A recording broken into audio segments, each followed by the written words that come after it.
Welcome to the award-winning Grad School Femtoring Podcast, the place for first-gen BIPOCs to listen in on inclusive grad school stories and learn about personal development and productivity tips.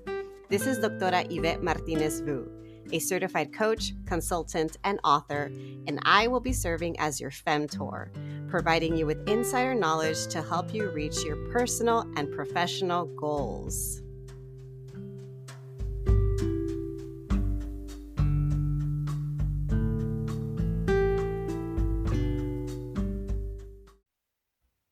Welcome back, everyone, to another episode of the Grad School Femtoring Podcast. This is your host, Doctora Yvette. Today, we are discussing the topic of motivation without burnout. Our guest is Dr. Janice Castro. She's a bilingual licensed psychologist, speaker, and host of the Latina ADHD podcast. As a first-gen college grad and daughter of Peruvian immigrants, she specializes in Latina mental health and adult ADHD.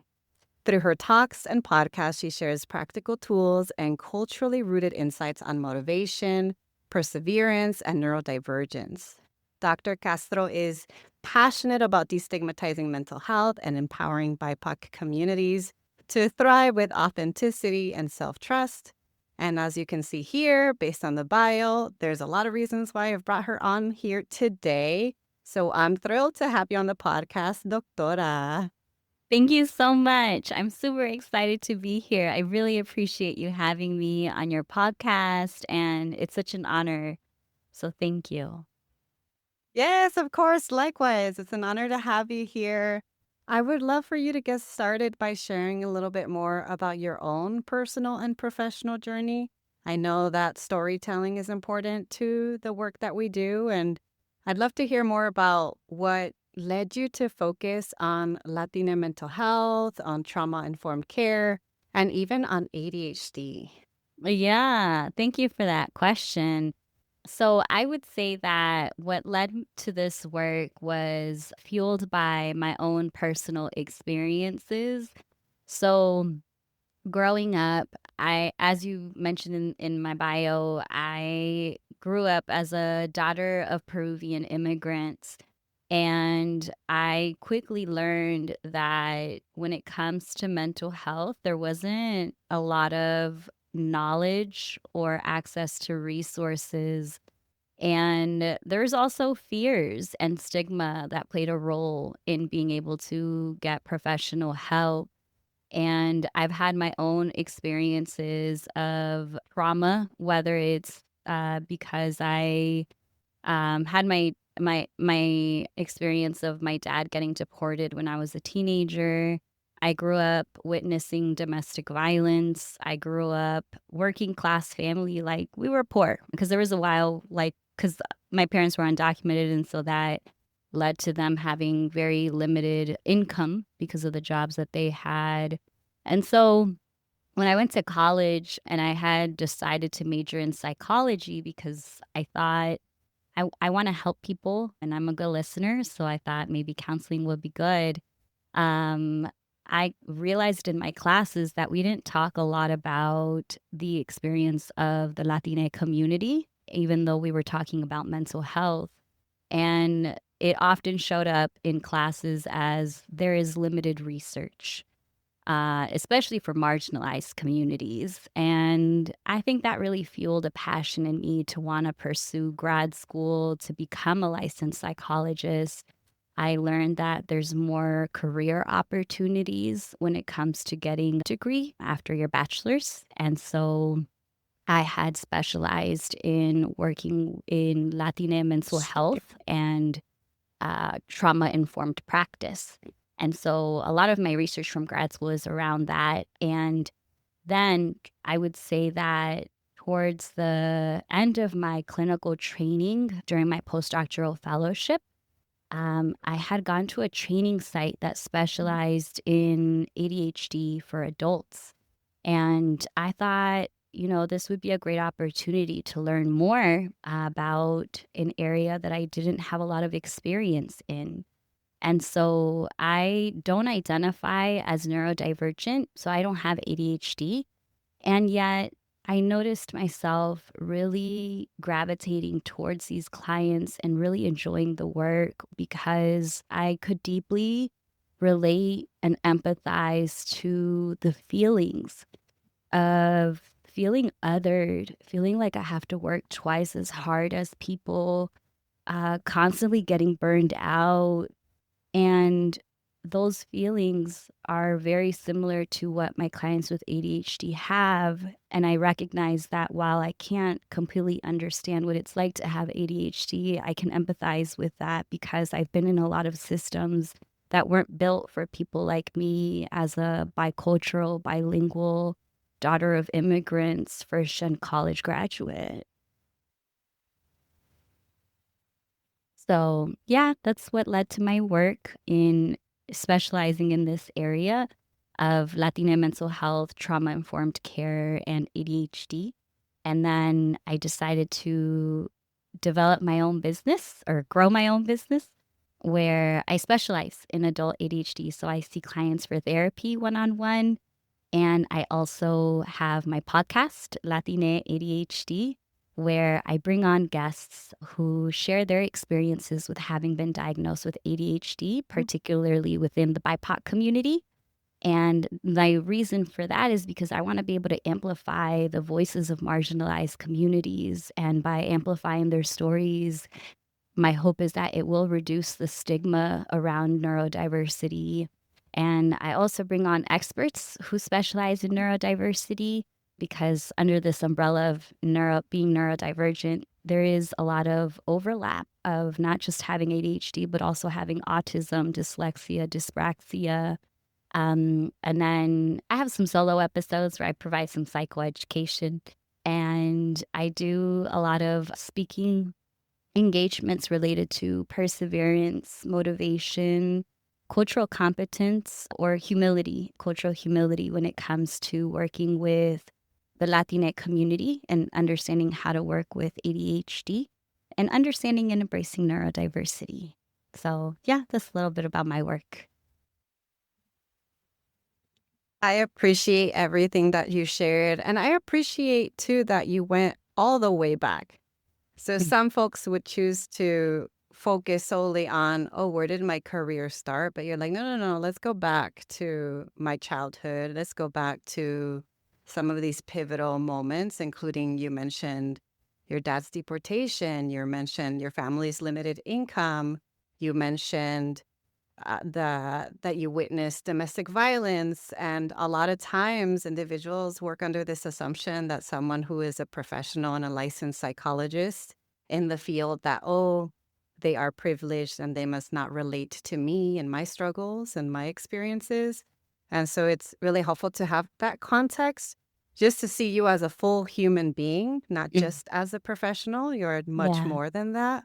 Yeah. And then I also like that you told us, and it's a great example of how sometimes we might try to plan as much as we want, but we land in some places unintentionally. So you mentioned well, first of all, being in your curriculum, your coursework, and noticing that lack of representation, that was the one thing of like, okay, I need to specialize in this because they keep telling me there's not enough research on the topic. So that Yeah. was the first thing. And then the second thing with the postdoc of things collided and you found this opportunity and you took it and then you found a lot of parallels there. And so you decided to focus and specialize on Latina ADHD in particular, which is the same name of your podcast where you're providing this free resource, which is so essential. And we're going to make sure to mention it in the show notes so folks can listen to your podcast because you have a lot of great guest episodes and also solo episodes to support individuals who are neurodivergent and who have ADHD. So I appreciate you sharing your journey and also how it's led to where you are now. Today, we're talking about motivation and burnout. So motivation without burnout. And I'm curious for you, what comes up to you when we hear these terms? So how do you define motivation? How do you define burnout? And why are they important topics for you to cover today? Because you could have covered anything. I left the lane open. Yeah, you So I'm did. curious, why that? Yeah, why that topic?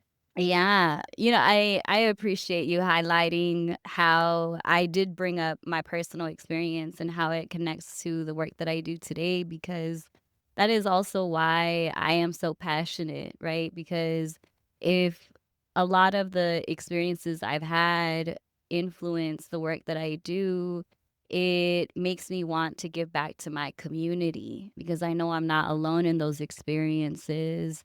And so when you ask about motivation and burnout, those are two things that have come up for me that I've struggled with.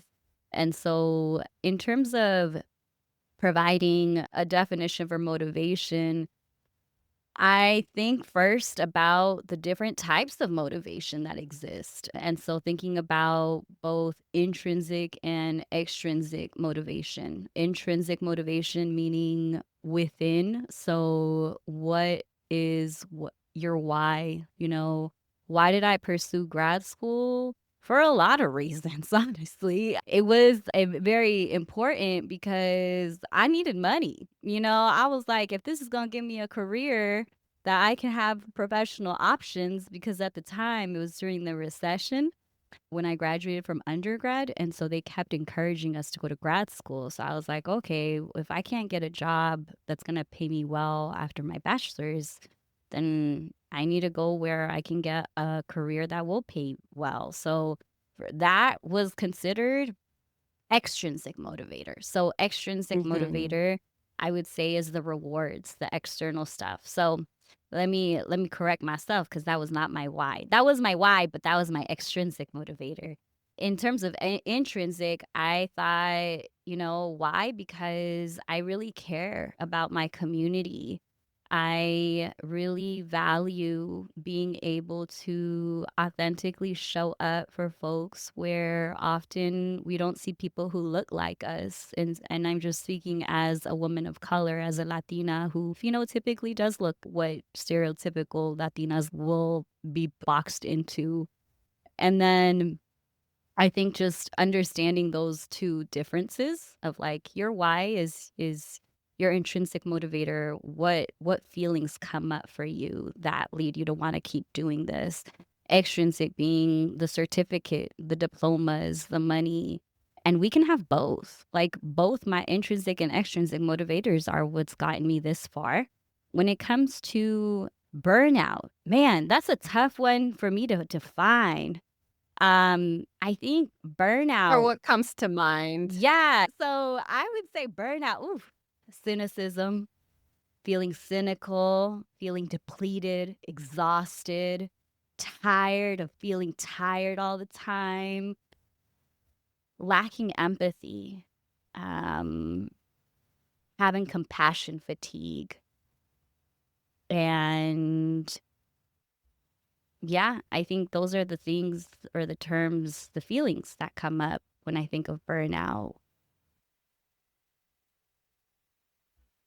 And I mean, the topic is motivation without burnout. So Yeah. I think you, in some ways, have told us part of what could be key to maintaining motivation without burnout, because you mentioned in defining or in like describing motivation, you mentioned that the two things that come to mind are intrinsic and extrinsic, Mhm. and how it's okay to have both.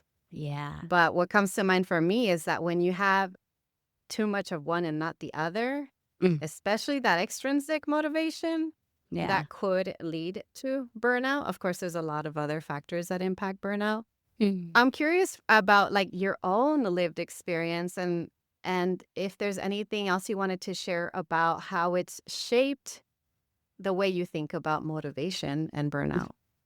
Yeah. I think that while having both was helpful for me to get me this far into my career, I didn't understand at the time, which, in hindsight, I'm like, oh, well, it makes sense why I didn't understand. I can have compassion for not knowing that when you're relying too much on the extrinsic motivators, it can lead to burnout.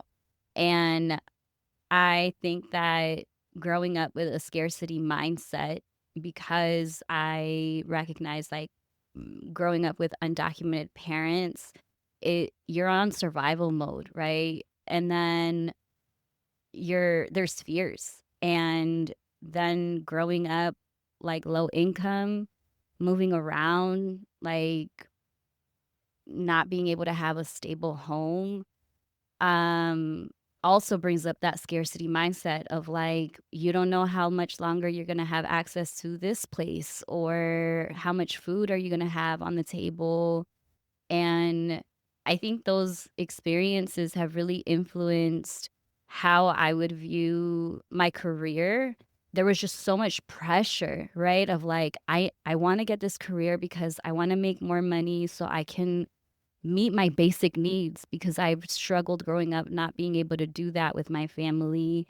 But then there's the pressure of like, well, I'm the first one in my family to go to school, like to go to college. And so that means that I got to try really hard. I got to get this degree so that I can be successful.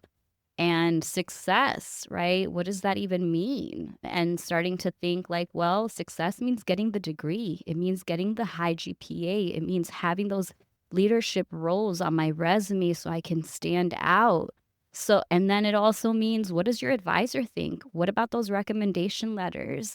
So all of those external motivators start to create a lot of pressure, that while intrinsic motivators were still there, I still felt passionate about wanting to give back to my community as a therapist. I just lost myself in it, and that pressure of just keep going, just keep, you're doing your best, like don't give up. And that would lead to multiple moments of burnout where sometimes I would get depressed, like clinically depressed, and I'd have to get on medication to help me get through it, because in my mind, I had to keep going. There was no stopping. There were pauses that I took. There were moments where I asked for help, moments where I had to recalibrate because things were not going as planned, because I was retaking exams that, when I compared myself to cohort members, I felt like I was falling behind. And so I think those extrinsic motivators really weighed heavy. That led to some burnout. Yeah, I really sense that heaviness and the pressure. And Mm, I can certainly relate to some of what you shared, especially the piece where you talked about the scarcity mindset, like just being raised in survival mode, where it's not just a mindset, it's an actual lived experience. yeah. And then feeling that pressure, especially when you're first gen, when you're the Hmm. first in your family, and you're just trying to do whatever you need to do to survive and to meet your basic needs. That's a lot of pressure to Yeah. have. And I noticed that this is also really common, not just among us, where we have shared experiences, but also among first gen students in general. They feel this pressure to just keep going, to keep pushing through. They have to figure it out. I remember thinking actually that failure was not an option. And I was like, Mm. I'm just going to push through no matter what. And I've witnessed this among other first gens too, where they just keep going, keep going, keep going. And I'm wondering, why do you think that this belief of pushing through no matter what, why is that so common among first gen students and in our communities? Mm. Yeah, I would say that I think it's really common among first gen students, because I believe that our self-worth is too intertwined and tangled up with our careers. Like we associate our self-worth with our careers. And I am a prime example, right? Like I was just like, yes, I care about wanting to give back to my community. I want to provide therapy. I love to help others. And when you start to be in those spaces, in those bubbles, who are like, oh, like what's your GPA, like do you have strong recommendation letters, passing the test, getting the dissertation defended, all of those things are external, and because you're so consumed by it every day, and then on top of that, those extrinsic factors of like, well, I can't quit because I need a good paying job, or I can't quit because I've gotten this far and like I'm the first in my family to get this far. It starts to make you think like, I need to work harder. I'm not good enough. I just need to do better. I need to just, maybe I just got to work twice as hard as my white colleagues because these systems weren't built for me, but that just means I got to work harder then. And so then you get caught up, and it gets really hard to untangle that. And so when I think about our self-worth being tied to our careers, it definitely gets into this grind mode of just keep hustling, keep grinding, and the imposter phenomenon starts to creep up. Of that voice, right? Of like, you're not doing enough, keep going, you got this. And then it starts feeling like a sprint because you're just hyping yourself up, like, just keep going, don't stop. Okay, take a pause, just take a nap, but keep going.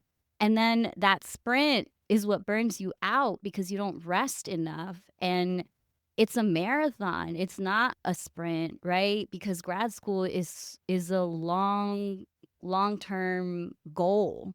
It's really hard because there's so much pressure around you with, people always hearing people on the go, constantly making moves.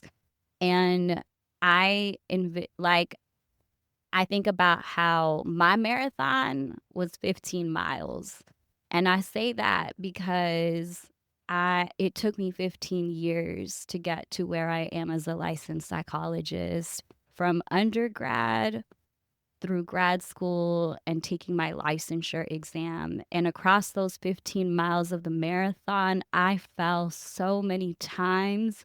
I had to retake things, redo like internship, and it was hard. And it really started to make me question myself because there is this expectation that gets placed on us like, well, this is the average. This is what students typically do. And then to constantly feel like you're the only one who didn't do what is expected, it very easily gets to your self-worth of like, what's wrong with me? If you've been carrying a long-term project that keeps getting pushed to the side over and over and over again, I want to invite you to my Compassionate Accountability Retreat next week on December 12th and 13th. This is a gentle 2-day virtual retreat designed for first-gen grad students and professionals who want structured support without pressure. Across the weekend, you'll get mini workshops, guided reflections, a resource bundle, and 4 hours of focused working time to help you reconnect with your project and finally make meaningful progress on it. You can bring anything you've been trying to prioritize: a dissertation chapter, a manuscript, a portfolio, application materials, or a creative project you want to return to. Right now, I'm offering a special holiday rate through December 7th. And because you're a podcast listener, I'm extending that rate just for you. Use the code podcast25 at checkout to join the 2-day retreat at my holiday rate through December 10th. Don't wait. There's only 3 spots left. So learn more and save your seat by heading to the link in my show notes. Join us to make progress on your project with compassion, community, and care. See you there.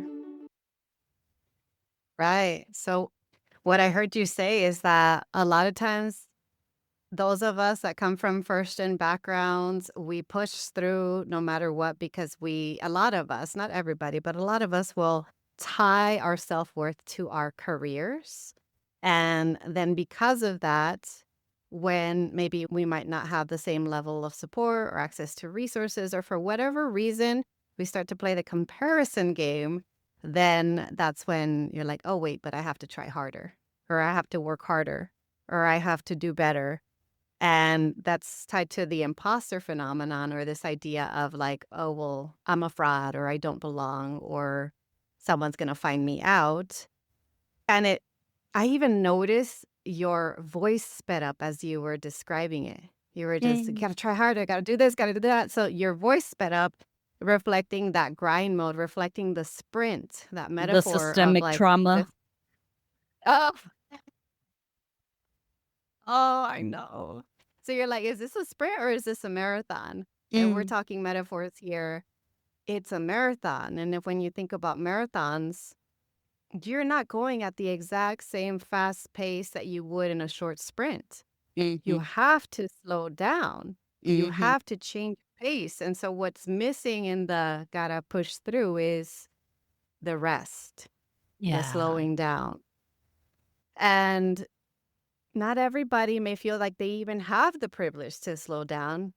But Mhm. I'm curious what that resting or slowing down can look like for students who might be listening right now and thinking, well, I grew up being told that, you just keep going. Échale ganas. Like you just keep going no matter what.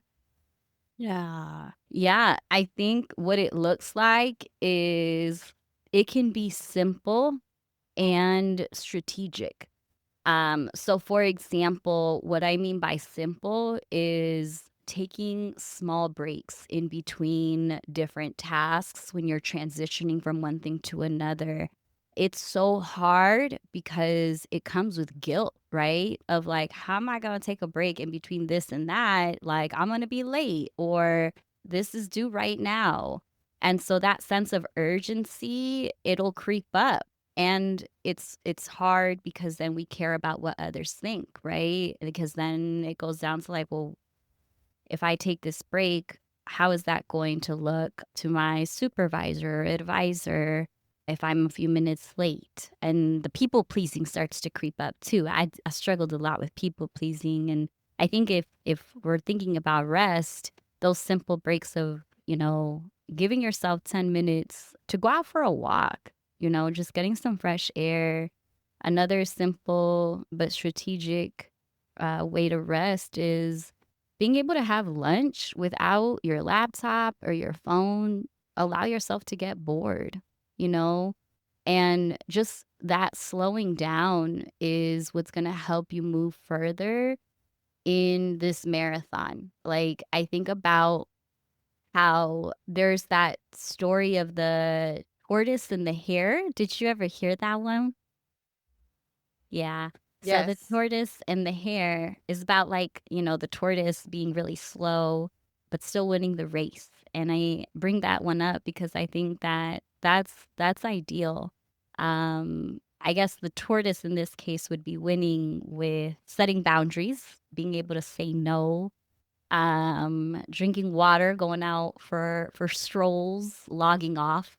And when I talk about rest, I think about it as energy management because we can't run on fumes. If we're constantly in a sense of urgency, it's really going to impact the work that we produce. And while some may say that they work well under pressure because it gets them focused and it gets them to do the task that they've been procrastinating on, what I recognize is that, yes, the task may get done and it's not being done at your best, right? And our best looks different every day. But by stressing ourselves out, waiting till the last minute, thinking we work well under pressure or urgency, we're messing up our mental health because biologically we are reducing a lot of cortisol in our brain. And if it keeps getting released constantly because you're on this sense of urgency, that can start to develop into challenges with your executive functioning. And if it's chronic, it can start to impact both mental and physical health. And it can show up in so many different ways, whether that's it showing up as anxiety, depression, or burnout, which then impacts your ability to keep going on the race or the marathon. Yeah. So yeah, I think rest can be simple and strategic and with small breaks. I was actually going to ask you after this about like what's the tool or mindset shift that has helped your clients or helped you with like stopping this cycle of running on empty. And I feel like you're already doing that because you shared with us these simple strategic ways to rest or to slow down Mm. from taking breaks and giving yourself time and permission to honor the guilt that comes with it, let that That's go. right. And then, or even like just take a lunch break to yourself. Do nothing. Just give yourself permission to get bored. And I think Mhm. about that a lot, especially like doing things like taking a shower.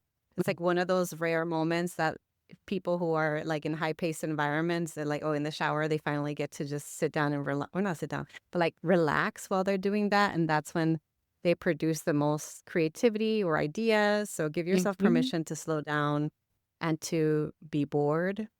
Set boundaries. Test out saying no more often, especially for my people pleasers and those of us that are also recovering people pleasers. I'm one of them too. And Yeah. then, of course, this idea of the energy management piece is like you can't just keep going at the same pace all the time. So, when can you change up your pace? When can you slow down? When do you need to go faster, slower, etc.? Yeah. I'm curious though, these are a lot of different strategies, but yeah, going back to the mindset piece, Mhm. is there a mindset shift that can support our listeners who feel like they're always running on empty? Yes, I think so. And when I think about that mindset shift, it doesn't come easy, right? Like it's not going to happen overnight. I think it's a practice, and I think that part of recognizing when we create these mindset shifts or we start to create changes in, putting breaks in our schedules is that it does come with guilt, like you said. And it's just acknowledging that it's there, but not letting your guilt direct your actions, not letting that guilt be like, oh, I feel guilty for resting, so I'm just going to stop resting. You can acknowledge that it's there and keep resting. I think part of the mindset shift that may come with guilt is reminding yourself that who you are matters, and it matters so much more than what you do. And that's really hard when you're in grad school because you're asked to do so much that it makes it really challenging to do boundaries. And I think part of that mindset shift, having like a tongue twister, to be able to implement a tool, I think is chunking. So, chunking, I talk to a lot of my therapy clients about it when I give my speaking engagements on motivation and I'm talking about energy management. Chunking is a really great tool because it is a way of breaking down a task or a goal into smaller goals or smaller steps. And then you think that's small, make it even smaller. So for students, that could look like telling yourself, okay, today I'm going to write my thesis. And that's a big goal, right? And so chunking it means creating moments. So, for example, you break it down and you think, okay, my first step is to choose, where am I going to write my thesis? What environment? Are you going to do it at home? Are you going to do it from your bed? Are you going to do it at the library? Are you going to ask somebody to join you so that you have the accountability and do some body doubling because you know that that might work for you? So that's one step. You choose the environment. The next step is opening up your laptop and being able to open up the Word document. It may seem very simple, and that's what we're going for. We're going for simple steps because those are already two moments. You've chosen a space, you go to that space, you open up your laptop, you've opened up the Word document. These moments have created momentum. That momentum is what's going to get you moving towards your goal. And so I think that being able to use that tool of chunking and reminding yourself that who you are matters so much more than what you do can really help. When you mentioned the mindset shift, the first thing that came to mind is that some people don't know who they are outside of what they do. Yeah. And so maybe even digging deep into that, the reflection piece of, wait, hold up. Maybe I've never thought about myself beyond what I do, beyond Mhm. what I produce, Yeah. beyond how useful or helpful I am. And I say that calling myself in because I've definitely experienced that. And so, yeah, I think it's important to know who you are, like, as you said, and then to remind yourself that who you are matters more intrinsically, like just who you are Yeah. enough just as you are, even without thinking about everything that you do. And then Yeah. I appreciate you mentioning the chunking because that's something that comes up a lot in my work too with supporting grad students is sometimes they just need that support with breaking things down. And you'd be surprised because chunking is so common in the K through 12 setting. Mm. And that like we forget that sometimes as adults we might need that support too. Yeah. And it might not be all the time, but sometimes it's during moments where depending on your circumstances, like you said, the executive functioning might go down, or you might just be feeling especially overwhelmed, or maybe you just need something small, like you said, to maintain or to create and then maintain the momentum. So I think those are two really, really helpful ideas that you just shared with us. Is there any other question you were hoping I would ask you today? I don't think so. I think those are some really great questions. Very helpful to help me reflect back on my experiences. And honestly, just my own benefit has been like, damn, I see the growth that I've done. And I'm so glad that you and I can talk about it so that others, I hope, feel inspired because it's not easy. It took many breaking points for me to finally realize that my self-worth was tangled up with my career and being able to stop and ask myself like, who am I? Well, I am more than this career. I am more than this job. It honestly felt like a spiritual awakening, and Hmm. everything changed after that and for the better. As we get close to wrapping up, I am not just thinking about us and our conversation, I'm also thinking about our listeners, and I'm Yeah. especially thinking about those that maybe are on the verge of burnout or are already burnt out and they clicked on the button to press play because they thought, wait, if I'm feeling this way, I need a little bit of extra support. Are there any closing words you can offer them to help them make these, even if it's a baby step, to shift more toward more sustainable forms of motivation or to increasing motivation, or even, as you mentioned earlier, to get them back into that sustainable form of momentum? And I'm Yeah. using that word sustainable because we're thinking about folks who are burnt out where sometimes it can be hard to even take one baby step. Yeah, yeah, for sure. I think when I consider just some takeaways for the listeners is like, I hope that you can give yourself some grace and compassion because if you're currently working or studying under a system that was built for and white men, then it makes sense why it's hard for you to be able to keep up. And maybe you have other things going on outside of your job or work or your schooling that's impacting you. And that's why it's important to recognize that you are on your own journey and that in these moments, it is important to allow yourself to ask for help when you need it. Being able to delegate tasks. And sometimes that comes with shame because of the imposter phenomenon.